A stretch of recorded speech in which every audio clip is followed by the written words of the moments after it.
All right, guys, welcome back. Wisdom and Wealth. I got somebody excited.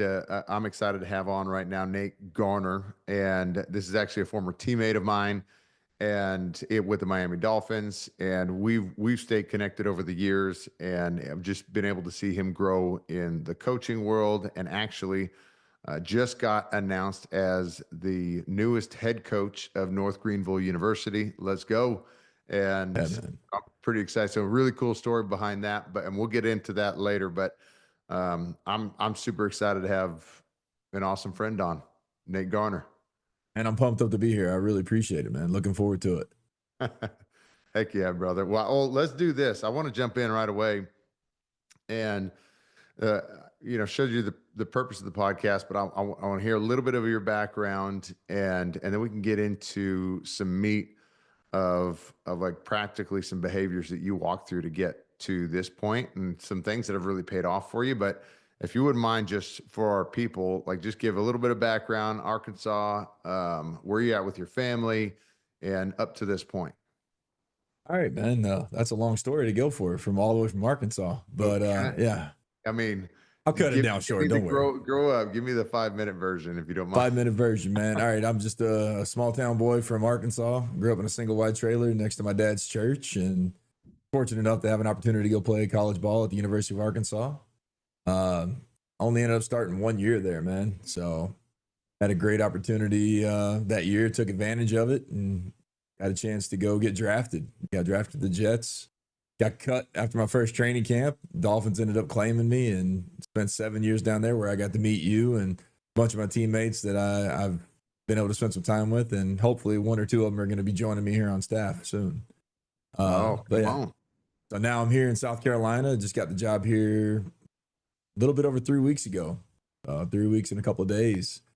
I just hit the ground running, man, doing some renovations in the office.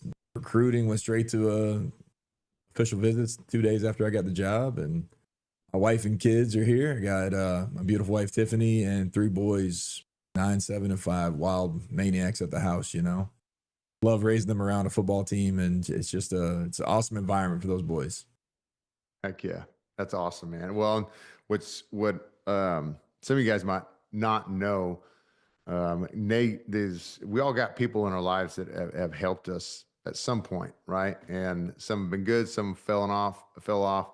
And what I love about Nate was people that know my story. They know I got hurt with the Dolphins, and you were there for that. And what a part of that story that I don't always share is I had a friend that during that time, my wife was finishing law school. She and her grandpa passed, and they wouldn't let her take finals early.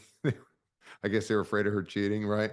Apparently. And so she had to pack up. I had ruptured my patella tendon, and she had to pack up the entire apartment by herself while I'm just laying there, useless.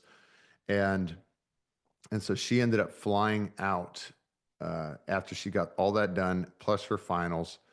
And then I was by myself with the dogs, and I had taken one of the dogs out for a walk and tried to do it myself on crutches after a major knee repair, and was basically got tripped up and was on the ground crying while these ladies were speaking in Spanish above me and not knowing what's going on. But you came over and got me, Oh yeah. and you were like, dude, I got you. Let's come over to the house. We'll take care of you.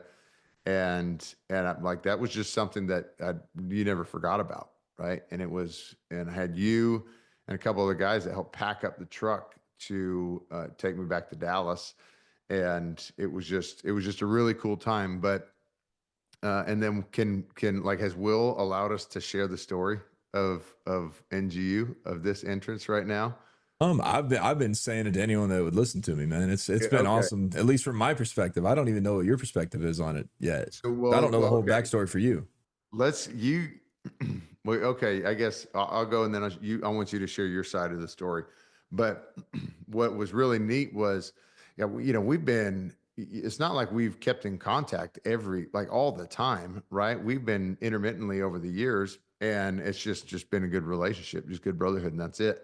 And so, but as I've moved on. We've made some other friends outside of where you and I were at in Miami, And what was really not cool was I made a friend called Will Lowry, and the guy is awesome, amazing character. Like our stories really hit together, and so he actually reached out to me and some other people and said, "Hey, he's the AD over at North Greenville," and says, "Hey, I need a head coach. Can you help me out?" And I called him back. I'm like, "What do you call me for, man? I'm not in football anymore." And he goes, "Yeah, I know, but I'm reaching out to my contacts, and you know the kind of guy I need. You know the kind of guy I want." And oh, immediately two people came to my mind, and you were one of them. And he was funny was when I brought those names up, he was like, "Nate Garner." He knew who you were exactly and rattled off where you were at, where you were coaching, and so it was really cool. But that whole process started, and then ultimately you ended up getting the gig through a long, kind of exhaustive interview process. Oh, yeah. And I was just like, "What the heck is happening right now? This is awesome." But tell me your side. How did you walk through that? Or you don't know, you got to tell me the night story that I texted you. Oh, the night you left that little voice memo on my phone, that was wild. So I had been scrolling on the computer and I saw that the former head coach had resigned. And no joke, I was like, man, I'm just probably going to email the AD over there, shoot him a cold email, nothing. My wife Tiffany goes, "Hey, dinner's ready. Come in here." So I go in to sit down to dinner. I'm like, you know what? Talking to her, I'm probably just going to shoot an email to the AD, see what happens. What's the worst that happens? You don't respond. I'm still where I'm at. It's not a big deal. And she asked me a few questions about what it's going to be like if you're a head coach, what's the time commitment, all this stuff. Like, what does life look like for us? So we talked about that over dinner. And no joke, I finished eating, put my fork in my bowl to pick it up to go take it in the sink. And I stood up and you left that message on my phone. It was insane. Like, I was literally about to go in and write an email. And you're like, "Hey, bro, you want to be the head coach of a D2 Christian University in South Carolina?" Like, did you even know I lived in South Carolina? I don't even know. Oh, I didn't. Not at all. That was crazy. That ended up cutting 10 minutes off my commute, which is Yeah. hilarious. Like, that never happens. You get a new job, you move, you got to move normally. Then you have to move, cut 10 minutes off. Especially coaching world. I mean, it's Coaching world, man. It's normally across the country. yeah. Ah, man, but what was wild about it is you couldn't make this up. Like this, Oh, you just had that, and mean, I left the voice memo and left or something, and then I came back and saw my phone, and you had called and texted me, and you're like, you knew exactly. And I said, "Hey, my buddy's the AD at this D2 school in Greenville, right?" And you're like, "You mean Will Lowry? Is that who you're talking about?" You knew oh yeah. exactly what I was talking about, and so it was just cool because I'm like, this no way, no. I'm like, this can't write up like this right now, Yeah. and it totally did. So it was just to me, what I thought of at that was like, okay, there's our faith. Like, what did God just do in that situation? But Amen. more practically to me was also like, what kind of seeds are you planting in your life? And because you didn't even realize what you just being you. And Yeah. but it goes to a bigger picture, which is basically like, what seeds are you planting today that are you might harvest or somebody else might harvest in the next 10, 20, 30 years. Oh yeah. And that's what was so cool to me was, when Will was asking me, we'd had side conversations along the way when he was like, "All right, I got to check about his character. I got to check about this situation or whatever. Like, tell me about this, tell me about this, tell me about," and I share as much as I could. Right. Oh yeah. And the one thing I kept coming back to was like, "Listen, man, this is, I can't speak to this, but I know this for sure is this guy helped me in a time when the NFL kind of throws you out and you're very disposable in those Oh times yeah. in the NFL. And so, uh, it, and not, to a fault almost where even guys can be dismissive of somebody else who's left the team. Right. And so, Yep. I go, he helped me out during that time. And that's like, what I'm forever thankful for. And I think a major character show. And so I think those things bring weight in life. So You want to know just, something crazy is uh, becoming a head coach, right? Everyone kind of asks you what your mission in life or whatever you are, right? Who you are as a person. And honestly, I did not have that defined until after I got this job. And then I have an inundation of people just reaching out to me, right? Thousands upon thousands of text messages. And one thing that going through this coaching process has taught me from the time I started trying to get into it to the time when I got this head job, right? Has been I've been dismissed a lot. Like people that I played college ball with won't respond to texts or something. And it's just a congratulation, not even a Mm, response. And I'm like, man, I'm not asking for a job. I'm just trying to say, hey, man, I'm happy for you. But yeah. nothing. And that was something that I always felt like I don't want to do that to anyone. And so by doing that and reaching out back to all these people that have reached out to me, it's showed me my kind of mission in life is just to help people. And it really is. And like there's guys on the team right now that have come up to me and they just met me, some of the players. And I'm like, hey, I got a guy that can help you here. I got a guy that can help you in this area of your life. Hey, you want to be into cybersecurity? I got a contact that was part of the NFLPA alumni down in South Florida. I'll put you in touch with him. Just trying to connect all these people together. And that's just become kind of my mission in life is just to help. It's awesome. And I think it becomes easy. And I've always felt guarded in my ask to people, right? To probably to a fault. I've even held myself back in at times, but I think there is a value there to hold also when you want to give so much to people, right? So then it's not the purpose is to get the ask later, but the purpose of giving is to give. Yep. But the thing is, I mean, this law of reciprocity, people want to give to those that are giving, and Oh, yeah. um, and so it's like in the same that same way in that story, right? It's like, well, no, this guy gave to me, whether you found it like in a financial value or anything else, but like he gave time and effort to me and he fed me. Right. So there's okay, there's some in the food right there, but like this guy gave to me in a time where all of a sudden it's like, where are we? We're 15 years down the road from 2010 when we played from the Dolphins in a Yep. crazy rough season. Oh, Uh, yeah. that all of a sudden that got paid. I was able to pay that back essentially. You I'm know, grateful for that. Because to me, in that moment, helping you was just being your brother's keeper, man. Like I'm trying to help you out, whatever it is, like that. And that, like I said, that wasn't even my mission in life. I didn't realize that, but that's just who I've been my whole life. It's just always trying to help people out. yeah, it's awesome. Well, okay. Tell me this: what has, and we have a common theme here with the show is, the people we interview, they're doing something right, and we want to squeeze out of them like what's going right, and maybe that's the main value. But do you have like what's the biggest lesson that you think you've learned over your life that has probably been one of the most explosive to you? Man, honestly, just treat people right. Like it goes back to the golden rule, man. Just treat people the way you want to be treated, no matter who they are. And I, like you said, I think that comes back to you. Not, and I'm not doing it for that reason, but it does come back to you full circle at some point in life. One of my biggest regrets in life, and I know this is a complete tangent, but you being here, we're talking about the Dolphins. You remember Mr. Neville, the guy that Neville. made the omelets? No. Yeah, Yeah, just like briefly, yes. yeah. Uh-huh. So he would always because I lived really close to there. He knew exactly what time I would come into the door every single morning. He would have my breakfast ready for me every morning. And like I'd never asked him to do it. He just knew what I wanted and made it for me every morning. And one thing that really sucked is I still lived in South Florida and no one told me that he had passed.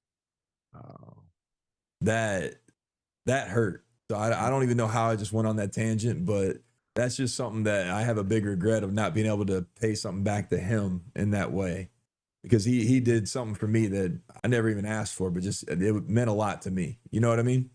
yeah. Well, it's unique, and that was Yeah. you. I mean, like he knew you for a little bit. That's this is something so small. We go on Disney. We love Disney. We're big Disney fans in our family, Oh right? yeah. And so we go on Disney cruises, and on Disney cruises, you might tour the restaurants on the cruise on the boat, and you'll have the same servers the whole time. Well, those guys get to know you, Mm-hmm. and like so they know your drinks, they know what you like, and then by the end of it, they're messing with you, which is funny because I like to talk trash, and they start messing with me and like screwing around. It was funny, but like it's part of the experience. Like you're touching somebody's life, like you're getting to know them. You can anticipate a need or a desire for them, and that's a totally different because Now it's you're expected. Like I was expecting you. And so that's a totally different feeling versus like, oh, it's nice to see you, but it's like, oh, when you're walking in, somebody's expecting you, and you see your nameplate right there. We even have Yeah. that in the office. We have, welcome, Mr. Garner, on the office when people walk in, and it's always this, oh, this first time they see it, like, oh, this is, and it's really cool because that's the same thing. I copied that from Disney. We walk Oh into yeah. rooms at Disney, and it says, welcome Procter family. And I'm like, yeah, that's my name. Yeah, because that means a lot to you when someone actually calls you out by name and says thank you or welcome or whatever it is. Like you said, you're expected, and that's awesome. That's Yeah. something we do with recruits, right? That, well, at least we will going forward. This is my first year. I got thrown into the thick of it right in official visits, but we'll have something set up where we'll have a few pictures of the recruits up and a welcome to them, whoever they're bringing, and all this. And that's something that I actually wrote the code for all that at my previous stop. So I love doing type of stuff like that. That's good. Okay, so that's that's a good segue into my next question is like a common theme that I get asked to speak on, I guess because I did a TEDx talk on it, was resilience. And so if you can think of something like what was like one of like a big failure in your life that you had to work through, that ended up creating a stronger you. Like what was something in your life that happened? How deep do you want me to get? Like Well, that's listen, whatever you want to share, yeah. you can go as deep as you'd like. Let's not necessarily a failure, but my body failed, right?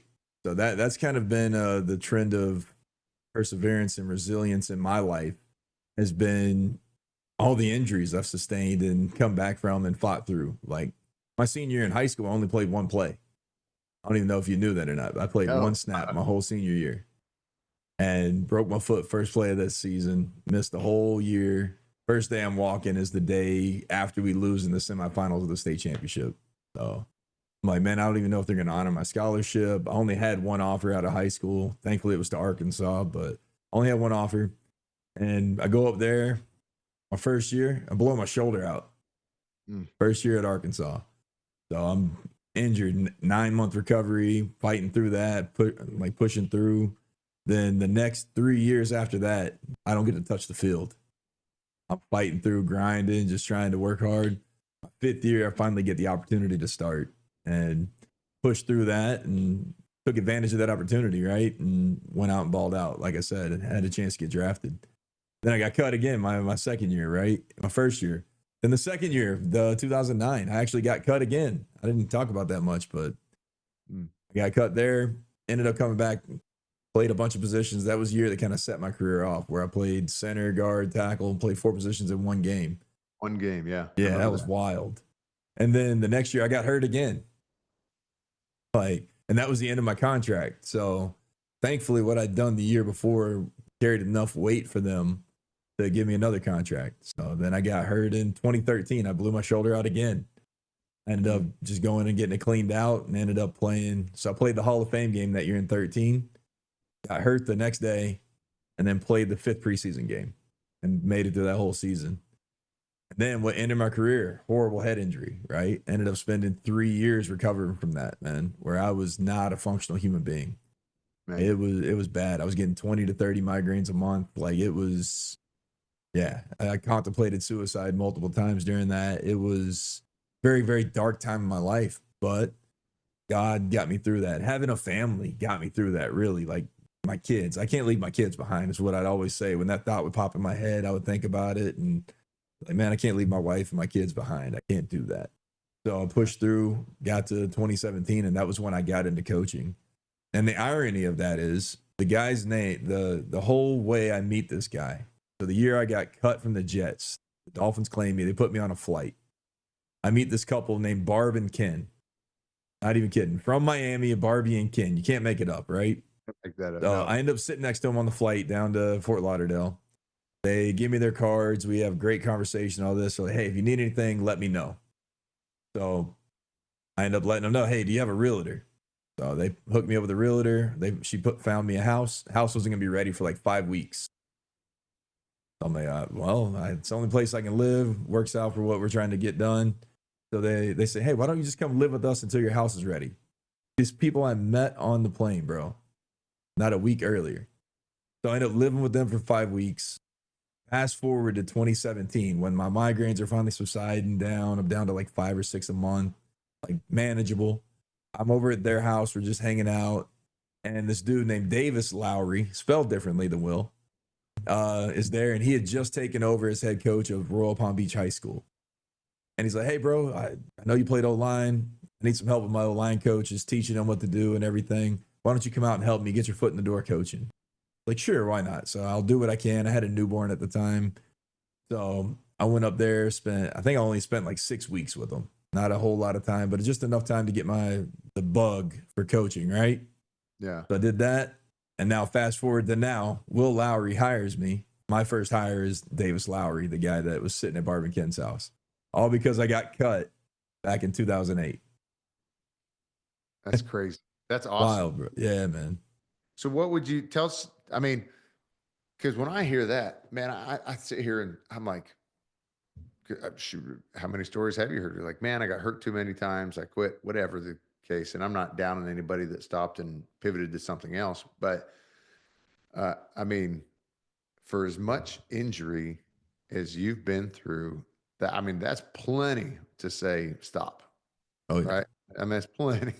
You're like, I'm good. And so, but tell me, how do you, even going through those things, but how did that help you today to be able to like get to a head coaching job? Because that's the goal for a lot of coaches. I want to get a head job, right? Oh, yeah. How does that even play into today? Well, let's rewind a little bit. I didn't even have this goal really up until 2 years ago. Okay. Like I was like, man, I just want to be like a Power 5 or an NFL line coach. That's kind of all I want. That's the only responsibility I wanted back then. And then 2 years ago, like I kind of got empowered a little bit more at my previous place. And then last year, I had a friend of a really close friend of mine got the president's job at a D2 university in Florida. They don't happen to have football right now, but they happen to own the Dolphins facility. So the facility, me and you got to know each other, and they owned it. So I knew he was up to be the president this January. So last year, I kind of got in with Jericho Cotchery, who was our head coach where I was at. I said, hey, listen, I'm going to try to put my name in the hat for this job. If it comes to fruition and he decides to start football down there, I want to be ready. So this whole last year, I kind of prepared myself for that. And then because of that preparation, it made it perfectly easy to transition to this job because they never started football, at least since January got here. Yeah, that's kind of how I got to that point. And I completely lost your question, so I went on a tangent. I apologize. No, it's good. I just, I think of like what it takes to get to these certain points, right? And like you had to go through some crazy lows in order to build a muscle in essentially to go past this, right? And so, as I sit here and I relate it to our business, right? This is we curtail primarily to entrepreneurs in our business, and so what we see is a lot of this up and down behavior, and you'll see it in 20, 30, $40 million a year in revenue businesses where the owners, we're having conversations and we're like trying to figure out what's next for the business or what we do with this cash flow or not do with this cash flow, and how do we distribute, how do we protect it, and what's even organize this whole thing is a big piece. And they're wrestling with heavy decisions in that level, and it's so easy to be like, what are you talking about, man? You're the head coach, right? Yeah. Or like, what are you talking about, man? You got 20 million in revenue from this company. You got your bed is made. You got any problems, and really don't understand that like every level we have these battles we got to go through. And the truth is, it's like, all right, if you don't win this battle, you just get another one of equal value that you got to walk into until you graduate and you're able to win it. And until you win it, you graduate to new, bigger battles. And so it ends up becoming a muscle that you have to exercise that in our world, in the financial world, that income or value comes as a side effect, and that's what I feel like is in this resilience beast is like as you build. Okay, there's a lot of practicals in the business, but it's like I got to go through a lot of scars to get to a lot of the good that you're Oh trying to grow, yeah. right? So that's what I feel like what's gone on, especially with you, with all your injury history and coming into this, trying to figure life out after playing ball Oh yeah. is that, and that's what I like about it. Cause I only want to have guys that are on here doing something legit after ball. Yeah, oh So, yeah. but that's where you're at. I'm pumped up, man. And like you said, it is a muscle. Like all that overcoming injury and all the negativity that I've gone through in my life, it's only showed me where I want to go, right? Like I've learned a lot over the last 3 years in college ball up here in South Carolina of what I want to be as a head coach and what I don't want to be as a head coach, how I want to manage and how I don't. And that's something that going through this process has really helped me iron out. Like, what do I want to be? Have you ever heard the story of the Emperor's New Clothes? No, I don't think so. You'll have to look it up. I got Emperor's New Groove. I know Yeah, that one. Emperor's New Groove. So basically, it's this emperor gets kind of shystered into buying a invisible gown, let's call it. But everyone around him has been tricked into thinking that if they can't see it, they're not worthy of whatever this position they have. And even the emperor was tricked into it. You're not worthy of what you have if you can't see this garment. You can't see it. But everyone's around him saying, "Hey, I can see it. It's awesome." And so he ends up going on a parade around the town. Everyone else has been kind of tricked into the same thing. You can't see it, then you're not worthy of it. And so then he goes around. Finally, a little child's like, "Oh, why is he naked?" Calls him out. What I told my staff day one is like, I don't want to be the emperor wearing new clothes that walking around naked. Tell me the truth right now up front. Don't tell me what I want to hear. That's really what it boils down to. Because I don't know the don't knows that I haven't learned yet. So I'm still working through that whole process, and I think that's something that rang home with those guys and been able to help me get through this transition a lot faster. That's awesome. Heck Yeah. yeah. That's awesome. And it's I guess it just comes down to is like you're gonna have problems. You got problems at every single level. You got a Oh problem. yeah. You got problems in Pee Wee football up to pro football. You got Pee Wee. You got problems in $10 bank accounts up to $10 billion bank accounts, and it ends up it's crazy. I just got off um, a call with somebody who was referred to us, and he was explaining his dad's story. He was like, my dad's, he just killed it over the years, but he's a big mess and won't talk to me. He's, they're mid 80s. I don't know how long they have, and we don't know anything. And we're going through this current situation also where the entire state is it's just a mess. And but the assumption out there is that the bigger the person, the more put together they are. And I had heard something. I think it was one of our former presidents that talked about it. That was talking about like I learned at each level. There's a lot of smart people, but there's a lot of people that you're like, how did you make it here? You know. So, Oh but yeah. what we found out was like the larger the person, a lot of times, the more opportunity for messes, and so it left a ton of problem potentials, and so that's why like the bigger somebody makes it, the bigger the fall if something happens to Yeah. to a detrimental effect, and it's really crazy, but we end up finding those problems, and I think that's such a critical piece. Warren Buffett talks about this, right? He goes, "What do we?" Or and his partner talked about this. Why am I blanking on his name all of a sudden? I sit here and get all of his videos across my Instagram, um, but they always reverse engineered an investment or an opportunity or something, whatever they were facing. And it was basically, okay, if I was going to go into this area, what is the first thing I would do to destroy it and or to kill it, right? And so like I basically start with listing all those things and I avoid them all like the plague. And so it was a great way to make sure you could win because that was Warren Buffett's number one rule is don't lose. Yep. And so, but I think as you get higher and higher, that's what you get more defensive, especially so you make sure you can guard yourself against the wrong rails, that you don't want to go down the wrong paths, right? And so it's Yeah, easy to get stagnant when you make it to a certain level of threshold that you think is good. that's true. I definitely don't want to get stagnant, man. I can tell you that. Like I'm not a complacent human being. Anyone who's made it to the league shouldn't ever be considered a complacent human being. You know what I mean? So always grinding and striving to do better and to learn as much as I can. That's one of my things I do is I learn something new every single day. I'm a lifelong learner in that way, and I'm debating right now on taking this job on and trying to get my master's at the same time. So I'm like, I might need to hold off at least a year till I get all this kind of settled and get a groove going here. Well, that's a good one right there. Tell me, like, what are you learning? What's the big thing you're learning right now? The biggest thing I'm learning right now is how to navigate the bureaucracy of a higher education institution. Like that's one of the tough ones is I got to talk to this guy to get to this guy to get to this guy to get this decision made versus being able to just, hey, I need this decision done right now.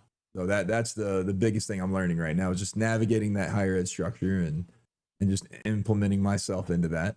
It's different at every university, but at this university, I got to make sure I go the right pathway. I don't want to step on toes, especially in my first couple of weeks on the job.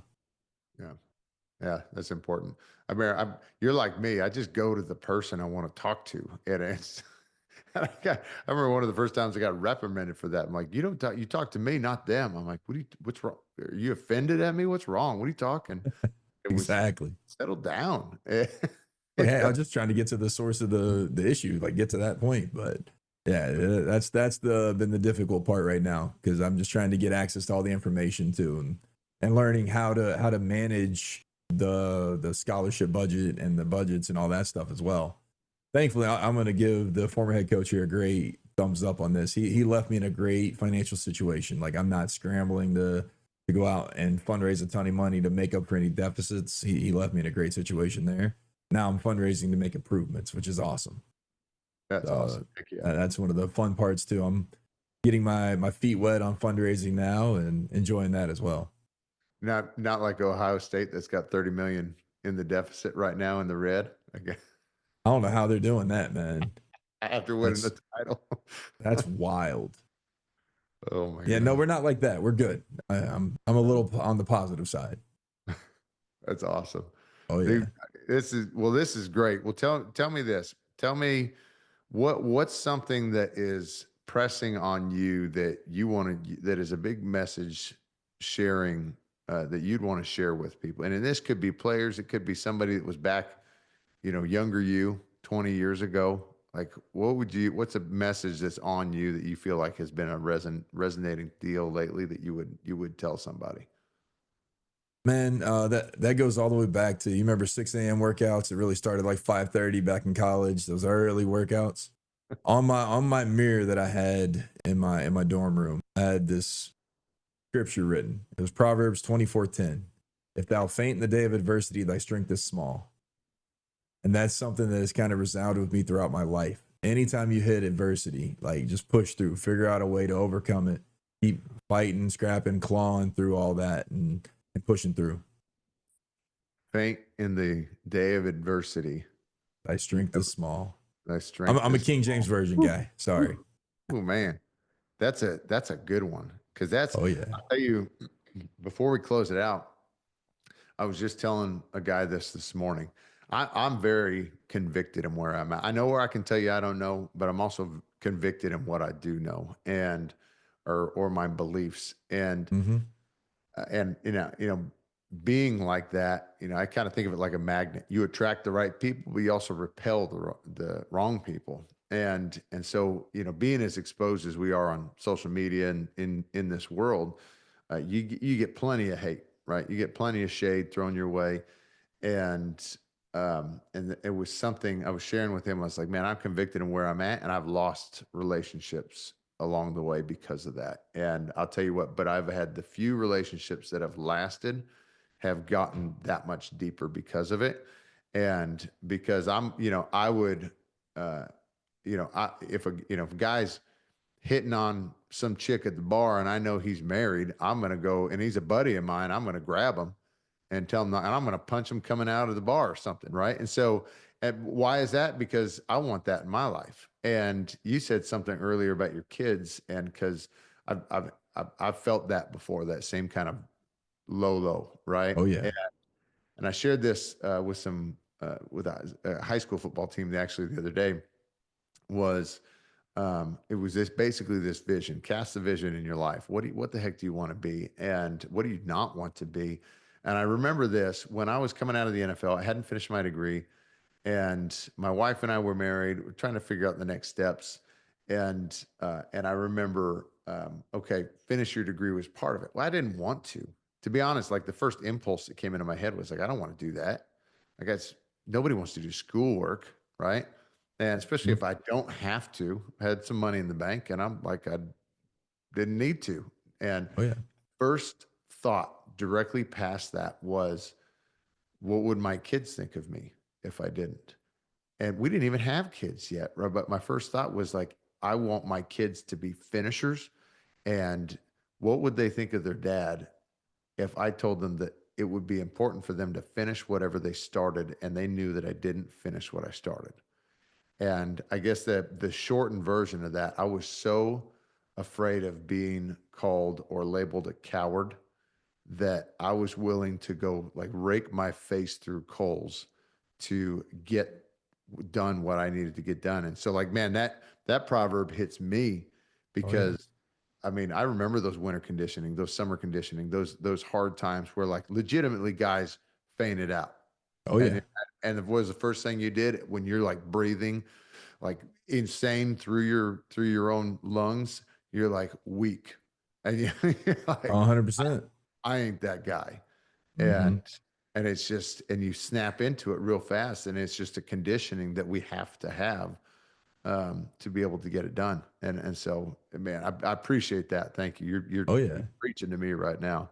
Hey, I love that, man. That one there that has been with me since those 6 a.m. workouts, man. That is when I read the Bible a lot. I grew up in the church. My dad's a pastor. My grandfather's a pastor. So I've been around the Bible and the church my whole life. And that was something that has always resonated with me. I think I just hit that scripture literally the day before the first one ever. And I was like, I got to put that up on my mirror. And I kept it with me throughout college. And it's Stay always alive, stayed in my baby. brain, man. Stay alive. Oh yeah. Hey, It's just stay awesome. alive. You can take one more step. When you think you can't, you can take one more step. When you think you can't, keep going. One more step. That's all you got to do. And then it pops. Yep. And it pops. Like something happens. You get a phone call. Hey, man, like you want to go head coach at this school? And Exactly. I'm like, what? What the heck? And then all of a sudden, and that's what I'm like. I actually posted that not too long ago. You know, the people who have the most luck seem to always be the ones who work the hardest and the longest. And somebody else said it like this: I'm not luckier than you. I just was willing to go through more no's than you were. And Yeah. so it was just crazy. But man, I'm super thankful for our friendship. I'm thankful Same. for the hood for what's going on right now. I'm so excited for you. Anybody listening to this, I want to encourage you guys to go follow Nate Garner, Coach Nate, on Instagram. You got your Twitter, your X handle. Yeah. Any others that you want to put out there? Those are your main ones. Instagram and Twitter. That's all I really do, man. Heck yeah. Go Oh follow. yeah. Go see the cool promo video they did announcing him as head coach. It was really awesome. They Done did a well. great job. But you're gonna go kill it, and I'm so excited to come and watch a game. Heck yeah, man. Hey, you got to come Greenville, talk to South my guys Carolina. too. Don't forget about that. Yeah, that's right. You Yeah. got to do it. I All got right, the brother. bed made upstairs for you. Yeah, I'll do it. If I'm by myself, I'm fine. Heck Otherwise, my yeah. wife, she's like, no, we're getting a hotel. I get it. Hey, no, that actually might be good. Bring the kids over. Heck yeah. All Heck right, yeah, bro. brother. Hey, Yep. thanks so much, Nate. Thank you.